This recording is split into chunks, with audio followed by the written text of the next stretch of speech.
Hey, hi guys. Welcome to our next series on breaking the myth.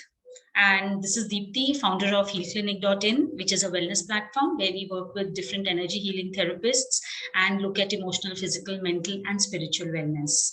And today I have with me Kavita Freedom, who has been working in this space for more than 12 years. She does integrate a lot of therapies, which looks at your beliefs, which look at your trigger points, which look at events in your life in a way as to why you're facing the challenges that you do. And today we are going to talk about something very, very interesting, which is boundaries. So when I looked at the dictionary said that a boundary is a real or imagined line that marks the limit of something and divides it from other places or things. So typically we do look at boundary as, let's say, which divides two states or two cities or two countries. But in reality, what does boundary mean to us as people? So, personal boundaries, again, the dictionary says that are the limits and rules that we set for ourselves within relationships. But I think today, what we're going to do is with Kavita, we're going to explore boundaries in a slightly different manner because boundaries, according to us, can be contextual, can be different for different events or people or emotions in our life. So, Kavita, in your opinion, what is a boundary? So first of all, let me thank you and Heal Clinic for this opportunity. And the way you gave the dictionary meaning in my very simple local language, I would call it my Lakshman Rekha. Right. Right? That this is my line and you don't cross it. Yes. Okay. Now, when you're talking about boundaries, actually, this is a very westernized term. But that is the reason I gave you the local name of it, and that is the Lakshman Rekha. Yeah. And even if we were to go as per the mythological story, what happened when the boundary was crossed between Sita and Ravan? She got kidnapped. Again, Correct? the story is that in the original Ramayana, there was no Lakshman Rekha. This is again created by. So, I mean, this is something that we have learned right from the beginning. As children, we have grown up understanding this story. Yeah. Okay. So now today, when we are talking about boundaries, we are saying that I am making it very clear to the people in my life what is okay for me, what is not okay for me. Right. Very simply put. Okay. Like, for example, if somebody is expecting that I'm going to get up at 5 o'clock in the morning and do certain things at home, and it is not okay for me, for whatever are my reasons, I make it very clear that, look, I cannot get up at 5 o'clock in the morning just because it is a so-called traditional or a culture or a society norm, or because I'm a female. Right. But what you need is going to be delivered to you. So this is very clear boundaries.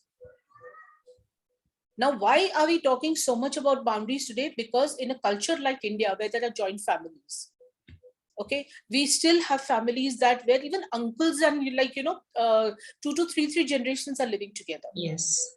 Not just parents and their first children and all that, right?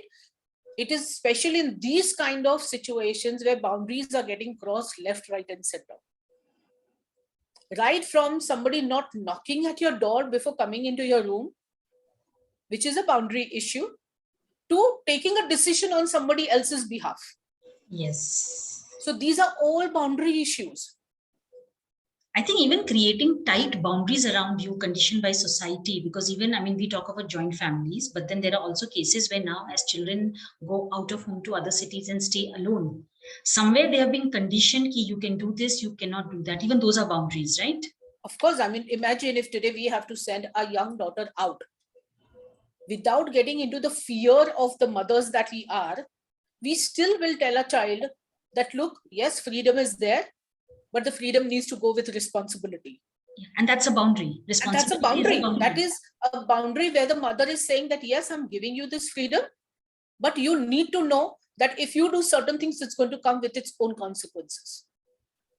So at that time, if you're going to sit and then cry about it, maybe it's not going to help. So take your time and think before whatever you do. So which means boundaries can never be absolute. No, they cannot be absolute, because what's okay for me may not be okay for you. I think that's a key point, because we don't realize it as a society. We like to create one Lakshman Rekha for everybody. Absolutely. Like today, if maybe you are okay telling your daughter that it's okay to go out and party till 12 o'clock at night. Now, that doesn't mean that other mothers are not giving freedom to their daughters. Right. They're definitely giving freedoms, but they're not okay with this one particular thing. That it's okay if you go out at night, but come home by 10 o'clock. Okay. So again, everything is going to be very individual over here. Right. And when you're talking about boundaries, there are so many different types of boundaries that we deal with on a day-to-day life. There are physical boundaries that when I'm in my room, I don't want anybody just barging inside. Right. There is something called like a time boundary, that if I'm always on time for my appointments, I expect people to come on time. And I need to communicate that to them that, look, coming on time is very important for me. Right. And if once, twice, thrice that boundary is getting violated, I may have to put certain rules and regulations in place. Now, there are financial boundaries also today, especially because men and women both are working. Okay, they have a joint account, for example, and the man is using all the money and the wife is absolutely not aware of what is happening. Right. Which is not okay. Even if it is, how do I say, it's a trust issue that will come up in later if these things are not talked about and clarified. Right. So that way, there are many types of boundaries that we are talking about here. And today, one very big boundary is also being spoken about is the what is okay even in marriage sexually. We have heard the term sexual rape even in marriages. Yeah, marital rape is a big topic. Marital rape, right? Why is it a big topic? Because now women are realizing that just because I'm married and I have to live with this person for the rest of my life doesn't mean I have to always say a yes to a physical relationship. If I'm not well, if I'm not up to it, there is something not okay with me, I do have a right to say no. Right. And when I say no, it means a no. Because again, when I say a no, how is the other person hearing it also matters. Yeah, it's like I read somewhere that no is a complete sentence. No is a complete sentence. It's not it just is like either she says a yes and anything other than a yes is a no. You know, even if supposing I'm saying like, okay, give me 5 minutes, you know, just let me get into that space. It's a no for that 5 minutes. That 5 minutes. True. That doesn't mean that you have just taken 5 minutes, you know, to prepare yourself or anything like that. Yeah. So tell me, one of the other things that I'm seeing a lot coming up in clients who come to us with relationship issues is emotional boundaries. Because there seems to be like nobody is really taught or trained like that, you know, even in emotions, there are boundaries. You know, to understand emotional boundaries, the first thing that people have to understand is communication. Right? Because today, when I am saying that I have an issue, I want to talk with you, are you even okay to listen to me? Or are you just saying yes because I'm your friend? Right. Because that means you're not hearing me. And when you're not hearing me, I don't feel heard. Again, it's a violation of my boundary. Because I would prefer that you tell me that, Kavita, right now I cannot speak with you. Maybe that will be okay with me, not okay with me. But you're saying a yes and not listening to me. That is definitely not okay. Right. So that, you know, boundaries and communication also go a lot together. Right. Because how you're going to communicate your boundary is going to be important. How are you going to receive from the other person is also very important. Right. So when we're talking about emotional boundaries, first of all, we really need to understand emotions. We need to understand how the other person is emotionally in that space. Many times it happens like, you know, I will say that, okay, you know, I'm really feeling angry right now. And the other person will just brush it saying, what are you feeling so angry about? This is such a small thing, you know, you're unnecessarily making it too big. This is a violation of boundary. Why? Because you have straight away rejected whatever I was feeling. And we don't have a right to do that. Because what is small for you can be very big for me. True. So all these are those different types of boundaries that we need to look at. Right. So something that you were mentioning in the beginning, right, about me living with in joint families, or even the way, especially the Indian society is conditioned. Do you think sometimes respect, especially for authority figures or elders, is what dissolves any notion of boundary in our lives? Absolutely. Because you love your parents, you love your in-laws, you love your husband, you love your wife, your children, everybody. But we cannot give anybody the right to violate your boundary, because that is anyways going to be disrespecting. Right? And many times parents and authority figures feel that because we are at that authority space, we have a right to say whatever we need to, but the other person doesn't have it. Now, if you realize, again, communication plays a big role over here.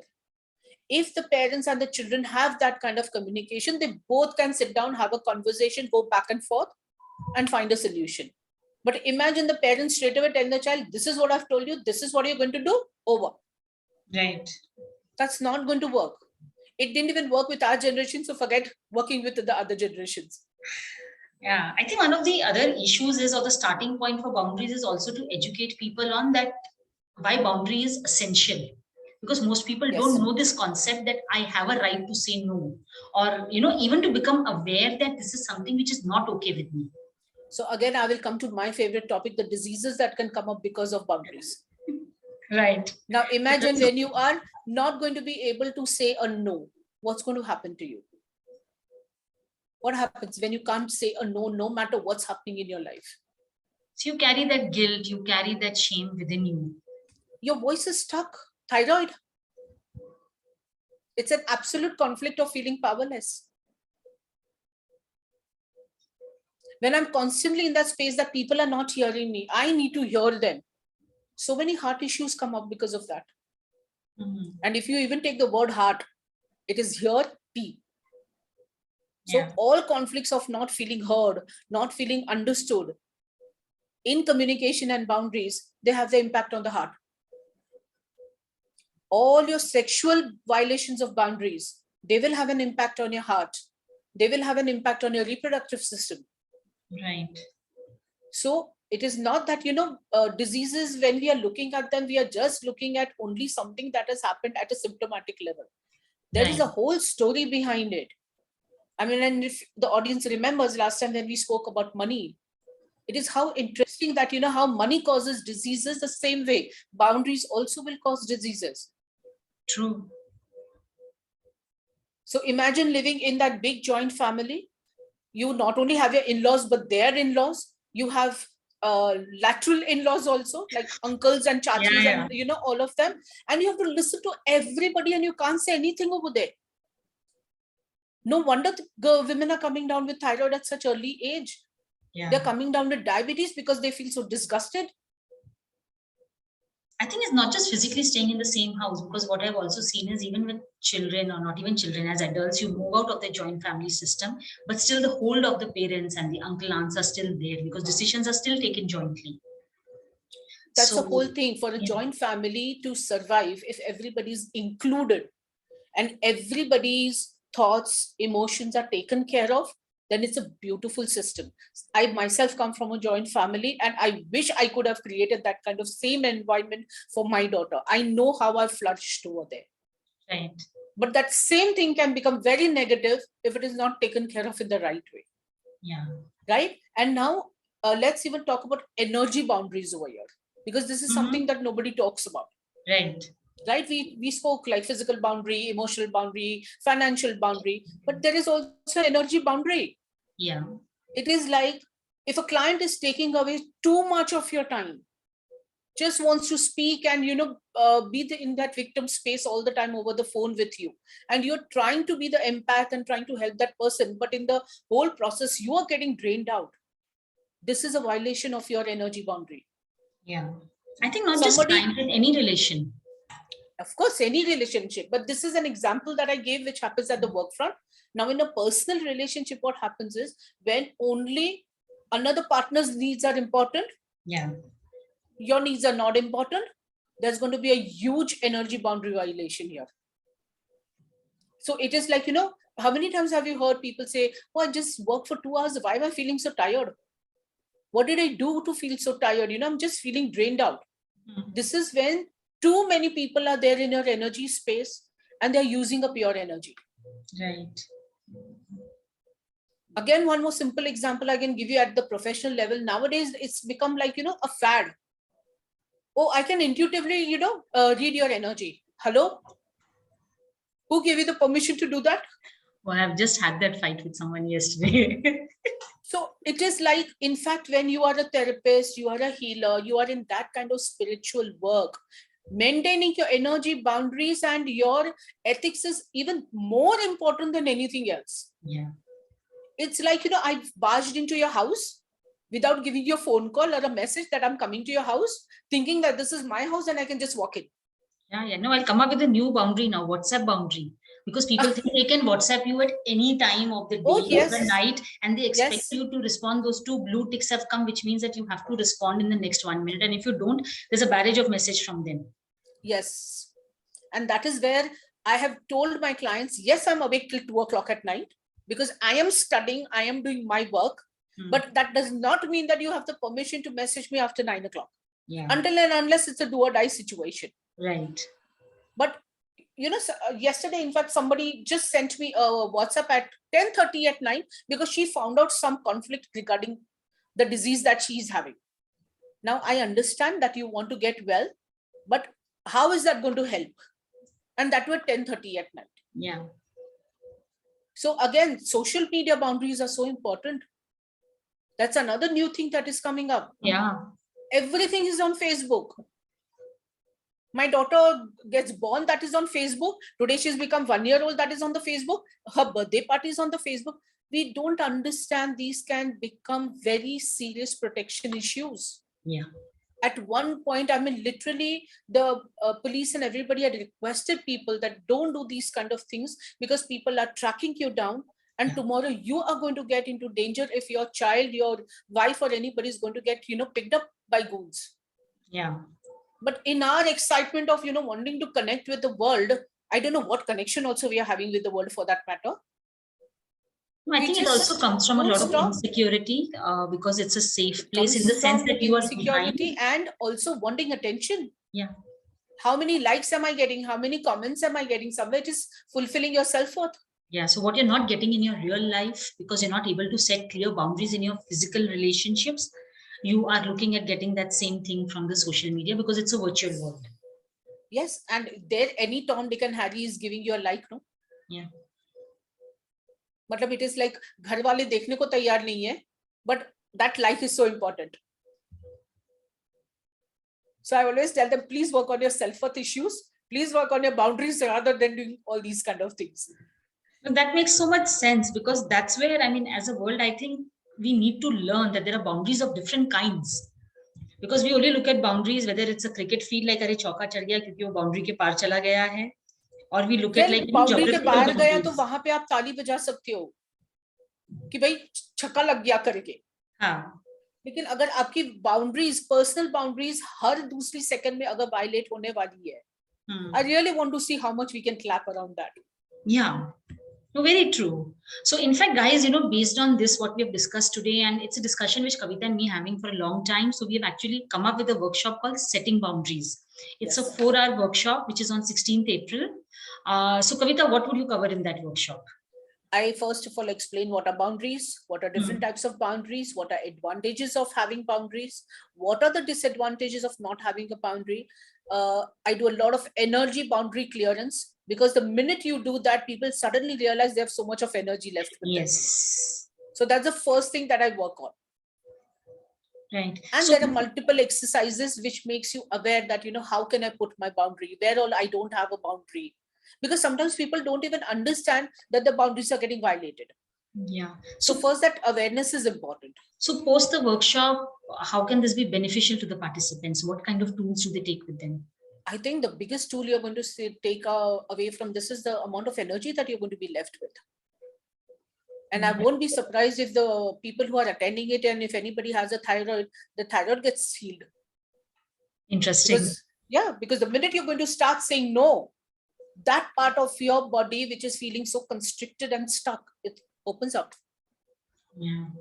So guys, if you want to feel more energetic, you want to feel more empowered, do register for this workshop, because I think this is something that each one of us needs in our lives. Like I may think that, yes, I'm very clear, I can say no, but still I keep coming up with instances, and as new people enter my life, that I'm unable to say no till I really realize. Sometimes it takes me a while to realize that, oh, you know what, I needed to say a no. Yes. And that's why the awareness part is so important, so that, it's a kind of a checklist in your head that, okay, this behavior is coming my way, this is violating my boundary, I need to put a stop over there. You need to figure out your physical symptoms. You need to figure out your mental thoughts, like, this means that my boundary is being violated. So if you really want to feel empowered and you want to move ahead in life in a more energetic way and achieve more, because the more energy you feel, that's more you get more productivity, you get more focus, you achieve your goals, abundance comes in, manifestation comes in. There's so many things which come in your life. In fact, if you realize the whole this work from home has been a very big violation of people's boundaries. Yes. And nobody has realized that. It was, I think, in the beginning, everybody enjoyed it, but over the last 2 years, it's taken its toll. Nobody has pointed out that, yes, it's a boundary violation, but it has led to a lot of mental health problems in people. That is where I'm saying that the first thing has to be done is energy clearance. Yeah. Because it is like, the boss is expecting that because you're working from home, you're saving time, with your travel and everything. So you're going to be available 24/7. No, that's not how it works. And you know what, now, even when offices are opening up, that's become the norm. Yeah, because now people have got used to it in this 2 hours, no? 2 years, sorry. That the person is going to be available at 10 o'clock also and at 6 o'clock in the morning also. So it's really led to a lot of disruptions in relationships, in your personal space, in how you view life per se. I mean, take a simple example again, Deepti, over here. If it is not getting too late for us, just one last example, because people will relate to this. How many women are today complaining that their husbands are not giving them time? Yeah. And how many husbands are giving that answer? What do we do? If there is a meeting, I have to attend it. No, and both are right in their ways, honestly. And they both are right. Both are right. Because he is helpless and she is frustrated. Yeah, because as businesses are going more global, like I see my husband, like, there is a call at 6 in the morning because the business also runs on the eastern side of the world. And then there is a call at 9 in the night because there's US which has its morning there. Yes. So if in all this, if we are not going to have healthy boundaries and we are not going to choose our priorities, over the next few years, you are going to realize that relationships which are anyways getting so badly challenged, they're going to go for a complete toss. They already are. That's what I said, that they already challenged. They're just going to become more worse now. So I think one thing that my major takeaway from this whole discussion is that when we say we do not respect boundaries or don't have boundaries, I think if I have to be a little harsh so that people really understand, it's a form of abuse. Because abuse is a stronger word. So when we do not have boundaries in relationships, in our sexual relationships, financial, in energy boundaries, emotional boundaries, it's all abuse. So I'm hoping that if boundary word was something that you felt was lighter, abuse word hits you.